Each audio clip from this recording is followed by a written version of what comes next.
कि तुम्हारे भाग्य में पुत्र सुख नहीं है। खूब मारा आत्मदेव को।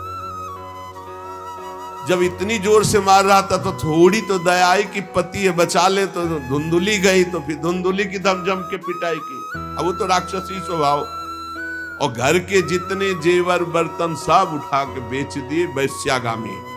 जब सारी संपत्ति स्वाहा, खाने को भी नहीं तो धुंधुली बैठ के रोती।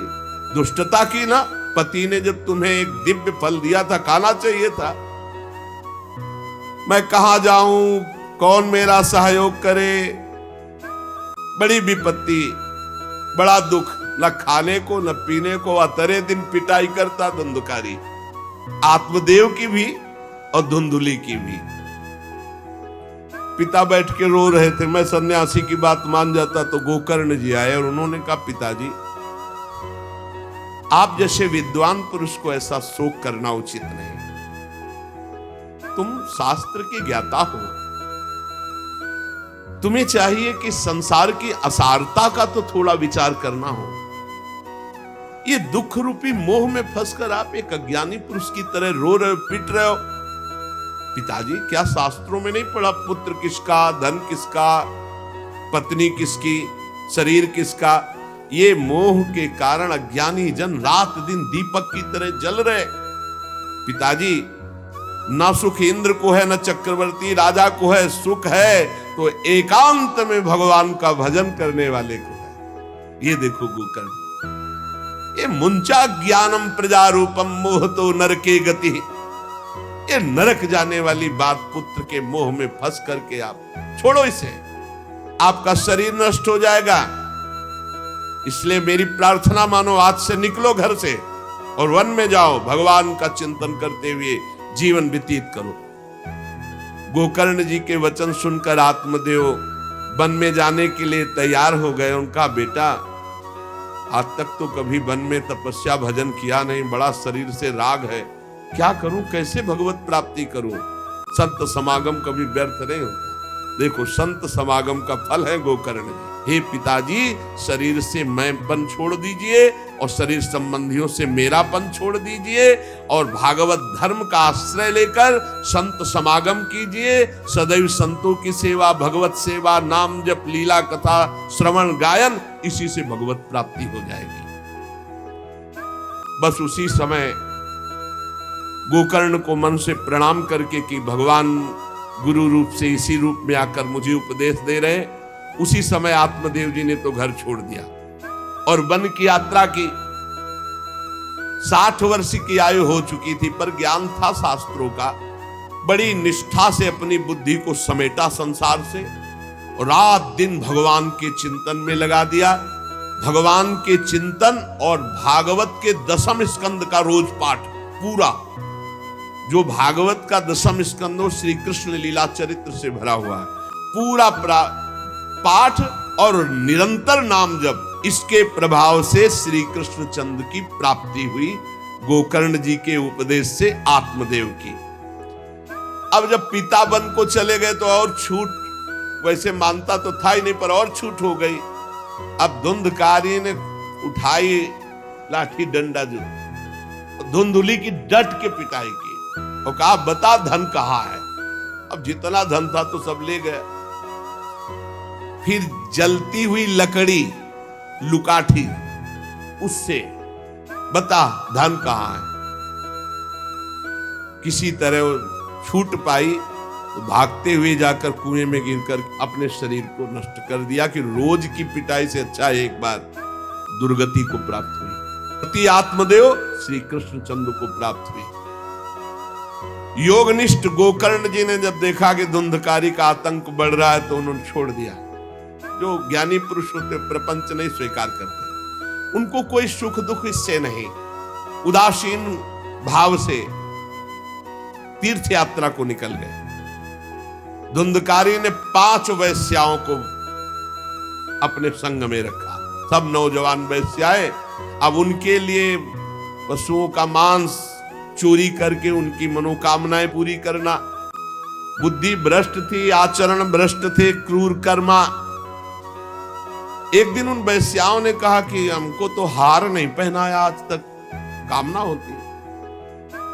अब 5 को हार लाने के लिए तो बहुत रुपया चाहिए। मौत की भी उसको कोई भय नहीं रह गई थी। वो जिसको देखता काट करके जो मिलता धन एकत्रित करके 5 के लिए सुंदर आभूषण हार। अब हिंसा में उतरा जो, तो उसके लिए क्या। स्त्रियों ने सोचा कि नित्य नवीन चोरी करता है, आज हमने हार के लिए कहा तो 5 के लिए व्यवस्था कर दिया। पकड़ा जाएगा, जब ये पकड़ा जाएगा तो राजा इसे फांसी देंगे, तो हमको भी 5 को फांसी मिलेगी। मरना तो है ही है ना इसे। 5 ने विचार किया, मरना तो है ही, राजा फांसी देगा तो हम ही फांसी दे देती है, तो कम से कम हम तो बच जाएंगे। बुरे कर्म का बुरा ही परिणाम होता है, कुछ भी कोई कर ले। धुंधुली कुएं में शरीर त्याग करके दुर्गति को प्राप्त हुआ। ये जब जिन वैश्याओं के लिए प्राणों की बाजी लगा करके सब कुछ ला रहा, जानते उनका प्लान क्या बना कि ये चोरी करता है, पकड़ा जाएगा, फांसी की सजा होगी, मारा ही जाएगा, और जब ये पकड़ा जाएगा तो हम भी पकड़ी जाएंगी, तो फांसी की सजा इसको होगी, तो वही हम दे देती है, तो हम तो बच जाएंगी और सारा धन लेके रात्रि में निकल लेंगी 5 ने गुप्त रूप से ऐसा संकल्प बना लिया। अरे सो रहा था, 5 गए, अब 5 हैं, हाथ पैर 4 ही तो है, पैर 2 और 2 हाथ, 4 उसमें लग गए, और एक जो है रस्सी से पूरा चारपाई पे बांध दिया। और जब उसकी आंख खुली तो रस्सी गले में डाल करके फांसी लगा रही पड़े पड़े। पर वो बहुत पापी आदमी, जल्दी मरने वाला तो था नहीं, खूब गला दबाया। अब बड़ी चिंता हुई वैश्याओं को कि अगर मरेगा नहीं तो हमें काट डालेगा ये। तो रसोई से जो कोयला जला हुआ आग था उसके मुंह में बगार बगार के शमशी से, अरे पापी की बहुत दुर्गति होती।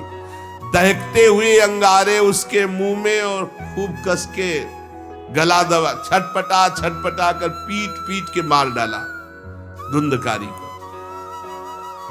और उसके शरीर को वहीं घर में एक गड्ढा बना के 5 ने गाड़ दिया। और वो सारा माल मत्ता पैसा सब कुछ उनको पता था। उन दुष्ट स्त्रियों ने बहुत तरह से मार मार करके धुंधकारी, मुंह में अंगारा, गले में रस्सी, मार डंडों से मार मार के मार डाला। बहुत बुरी तरह मारा धुंधकारी को। आज धुंधकारी नहीं देखा, बोले प्रीतम किसी कार्य से बाहर गए हैं और असर लगाकर 5 माल मत्ता लेके भाग गए। जो कई पुरुषों से सहवास करती हैं या कई स्त्रियों से जो सहवास करता है, ऐसा अपवित्र हो जाता है कि उसके छूने मात्र से पुण्य नष्ट हो जाते हैं। ये तो उनके संग से ही रह रहा था, उसे वैश्या उसे ही कहते हैं।